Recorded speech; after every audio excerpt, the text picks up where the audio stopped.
অভিনন্দন জানিয়ে আপনারা অনেকক্ষণ ধরে মিটিং শুনছেন, এই প্রতিবাদ সভা শুনছেন। অভিনন্দন জানিয়ে দু চারটা কথা বলবো।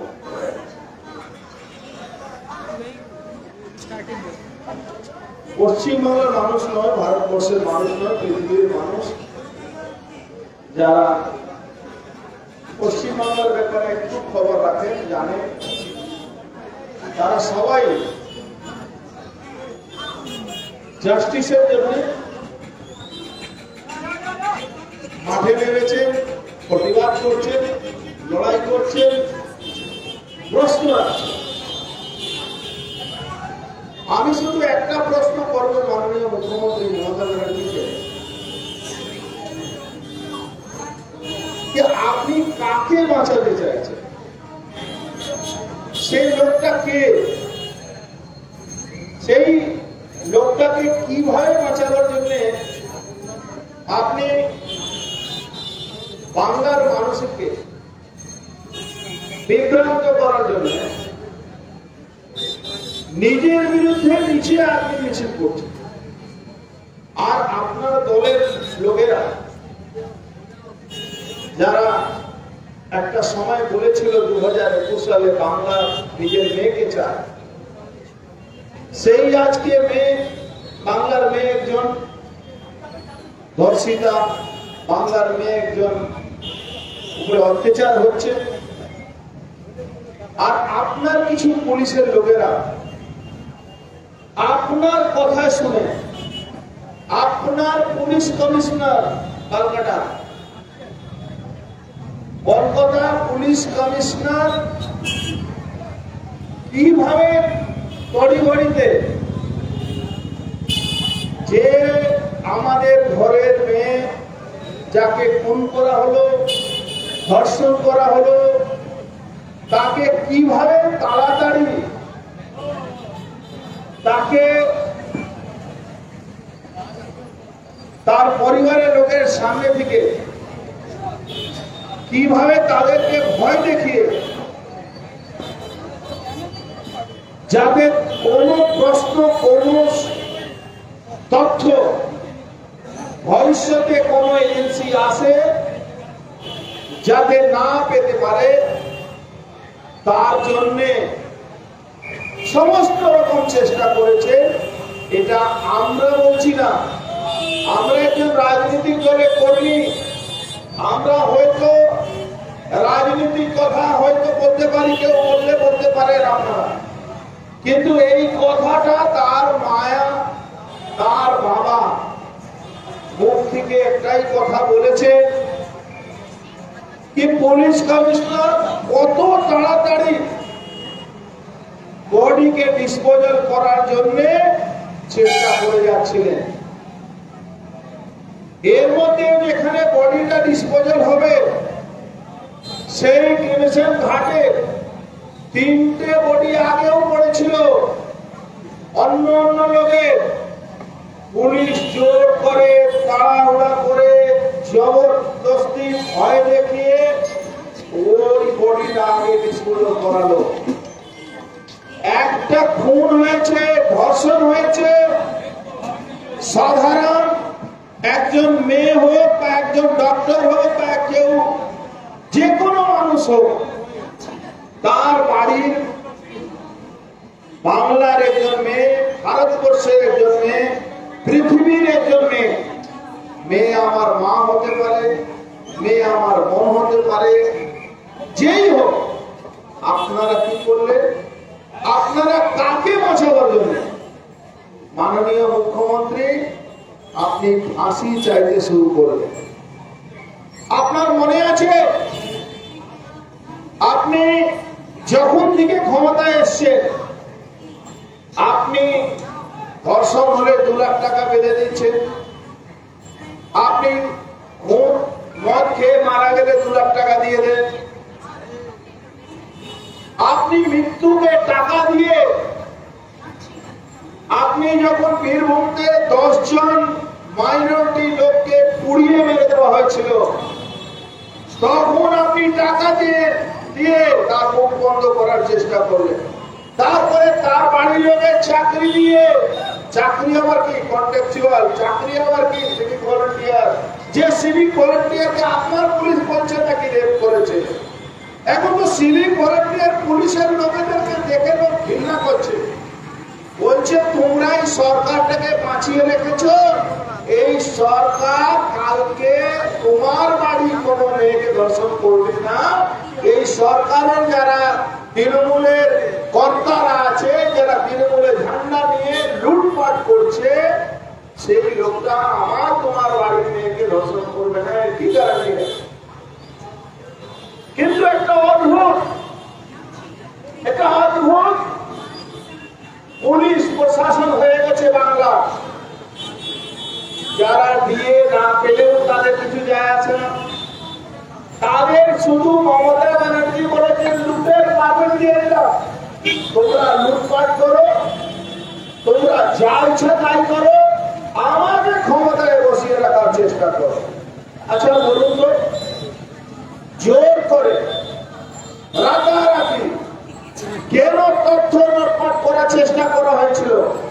এর কোনো জবাব মাননীয় মুখ্যমন্ত্রী তার দলের লোকেরা রাস্তায় যখন হাঁটছে তাহলে এই জবাবটা কেন দিচ্ছেন না?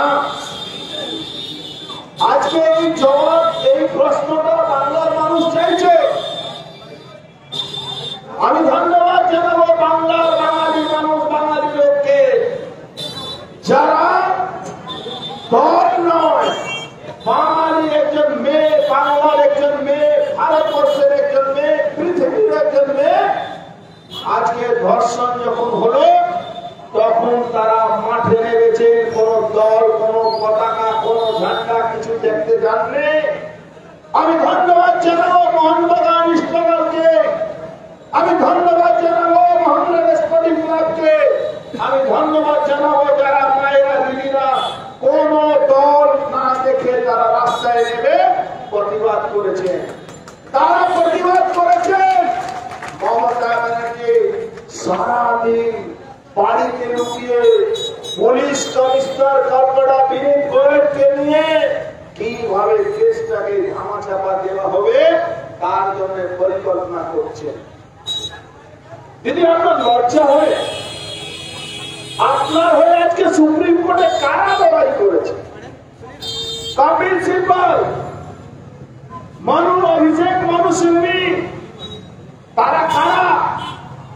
কপিল সিব্বল হলেন সমাজবাদী পার্টির সর্বনে রাজ্যসভা মেম্বার, কংগ্রেসের একজন বড় নেতা। আপনি কোথায় কোথায় আপনি 21 জুলাই শহীদদেরকে তর্পণের নামে এই অখিলেশ যাদবকে ডেকে বলেছিলেন আমি দিদির পাশে আছি। নিশ্চিত ভাবে অখিলেশ যাদব দিদির পাশে আছে।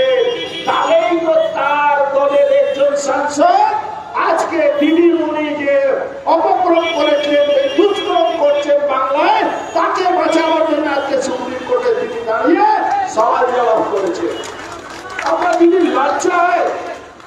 বাংলার মানুষ আজকে জানতে চাইছে আপনি কি আপনার ভাইপোকে বাঁচাতে চাইছেন? এই ভাইপো না, কয়টা ভাইপো না, আর কোন ভাইপোকে বাঁচাতে চাইছে? আপনার কি আর্জি করে যে ঘোষ বাবু আছে, সে ঘোষ বাবু কি করে? আপনি কি আর একজন ডাক্তার বাবু, কাকে বাঁচাতে চাইছেন? তারা যারা আপনার সঙ্গে আপনাকে নিয়ে পশ্চিম বাংলা যে কোটি কোটি টাকা, আপনি কোথায় কথা বলেন না, আমরা পশ্চিমবাংলা হসপিটালে বিনা পয়সা চিকিৎসা করি, বিনা পয়সা ওষুধ দিই। আপনি দিদিমণি বলতে পারবেন কোন হসপিটাল কোথায় বিনা পয়সা আপনি ওষুধ দিয়ে যাচ্ছেন? আর কি করে এখানকার বহু মানুষ গেছে, আর কি করে সামনে বেলগছিয়া,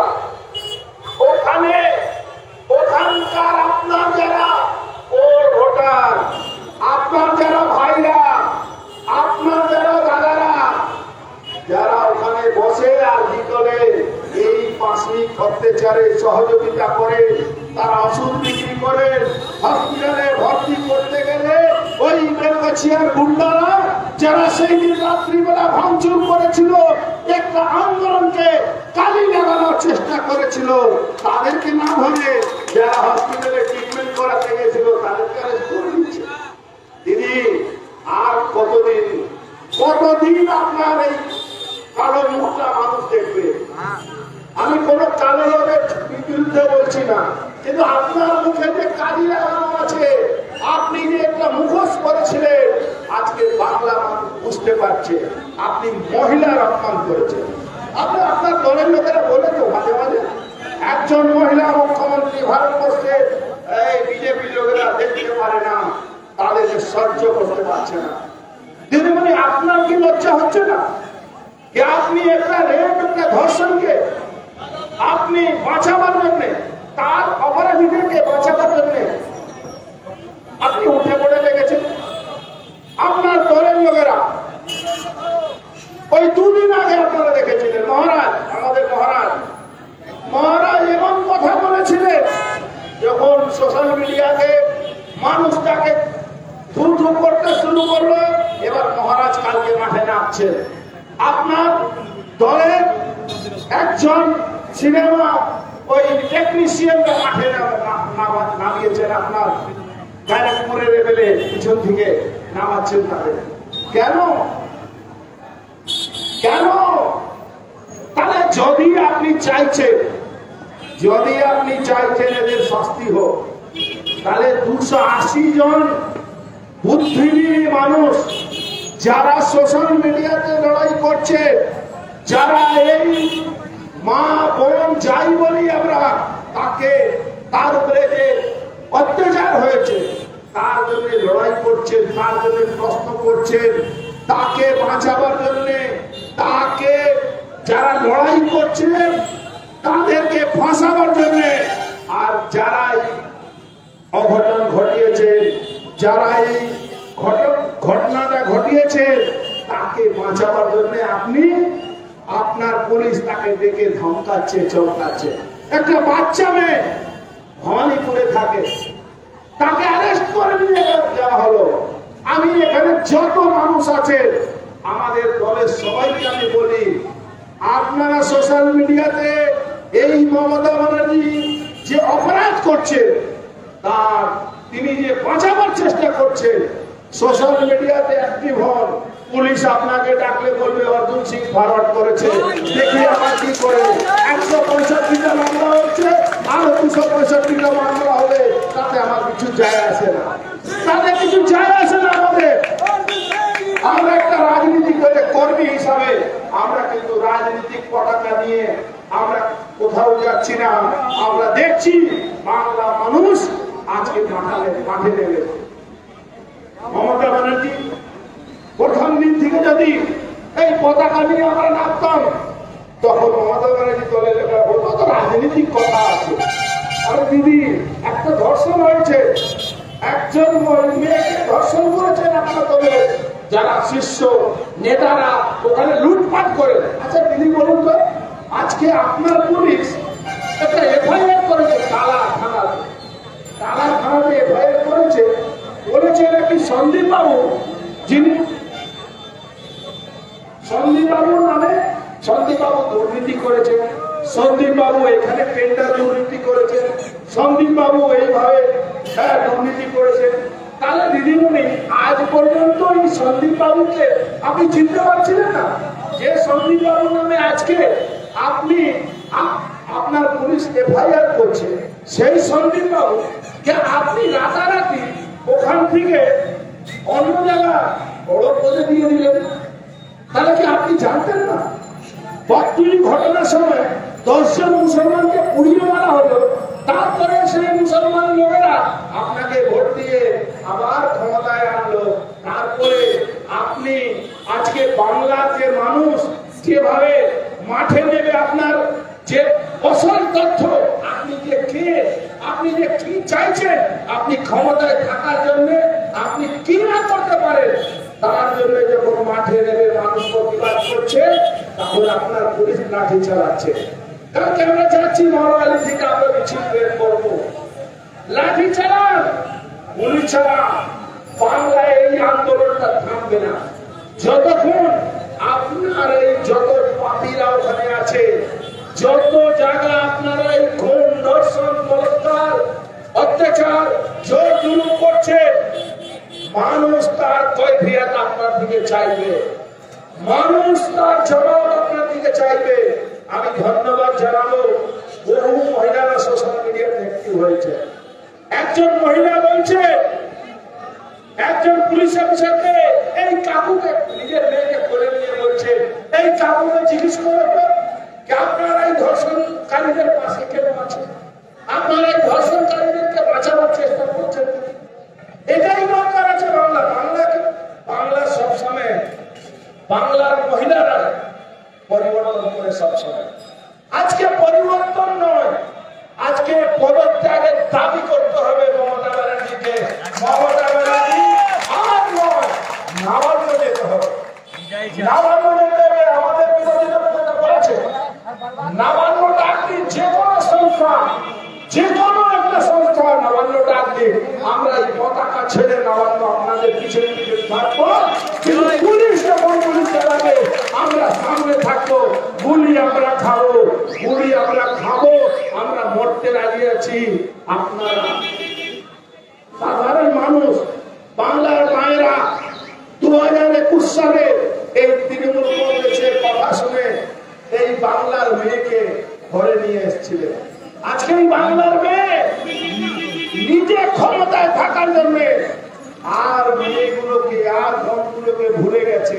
ভাবছেন 1000 টাকা দিয়ে মেয়েদের মুখ বন্ধ করে দেবে, কিন্তু আজকে সেই সময় এসছে 1000 টাকা আমার বাবার টাকা নয়, এই 1000 টাকা সরকারের টাকা, এই আমাদের ট্যাক্সের টাকা। টাকাও নেব, আপনার মুখে কাজও লাগাবো, এই টাকাও নেব, আপনার মুখে কাজও লাগাবো। আপনার বাবার টাকা না, আপনার দাদার টাকা না, আপনার ভাইয়ের টাকা না, এটা আমাদের পশ্চিমবাংলা যে মানুষগুলো বসবাস করে তাদের ট্যাক্সের টাকা। আর এই টাকার মালিক আপনার দলের লোকেরা হয়ে যায়। আপনার দলের লোকেরা ভোট না দিলে এই লক্ষ্মী ভান্ডার পাবেন না। আর এই লক্ষ্মী ভান্ডারকে নিজের চটিটা নিয়ে যাবে, আর চটিতে বলে এই লক্ষ্মী ভান্ডারটা না দিয়ে এই চটি দিয়ে এই চটি চাটা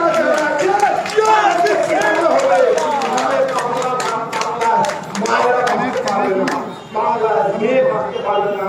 বাংলার মেয়েকে বাঁচাতে গেলে, বাংলার সংস্কৃতি থেকে বাঁচাতে গেলে, বাংলার ছাত্রদেরকে বাঁচাতে গেলে, বাংলার খেলোয়াড়দেরকে বাঁচাতে গেলে, খেলা হয়ে ডাক দিয়েছে আর খেলা করতে দিচ্ছে না, খেলা হয়ে ডাক দিয়েছে আর খেলা করতে দেবেন না, লজ্জা হয় না? প্লেয়ারদের সাপোর্টারদের দিকে ভয় পাচ্ছে। আরে আপনার পুলিশ কত লোককে মারে, যখন মানুষ মাঠে নেমে যায়, মানুষ যখন প্রতিবাদে নেমে যায়, আপনার এই পুলিশ, আপনার এই গুন্ডা, আপনার এই যারা তৃণমূলের ঝান্ডা নিয়ে আপনি যত পাপ করবেন তারপরেও আপনার সঙ্গে থাকবে। আমরা যারা এখানে মিটিং করছি, হয়তো না এটি মানুষ জানলেও চুপ করে বসে আছে। এই নহেটি মিউনিসিপ্যালিটির যিনি নেতা, তার ছেলে কি অপরাধ কি করেছিল আপনাদের কি করেছিল, কিভাবে একজন মহিলাকে ধর্ষণ করেছিল, কিভাবে তাকে এখানে পুলিশ ছাড়া বাঁচিয়েছিল, আমরা জানি না? আমরা সবাই জানি। জবাব দেওয়ার সময় এসছে, জবাব চাইতে হবে, জবাব দিতেই হবে, এটা মনে রাখতে হবে। আজকে সেই মাকে আমরা আহ্বান জানাবো, আসুন আপনারা এই লড়াইতে আপনারা আমাদের সঙ্গে থাকবেন। এটা ভাববেন না তৃণমূলের নেতারা যে আপনারা বেঁচে যাবেন, আপনারা বাঁচতে পারবেন না। যে কাজটা আপনারা করেছেন তার জবাব আপনাকে দিতে হবে।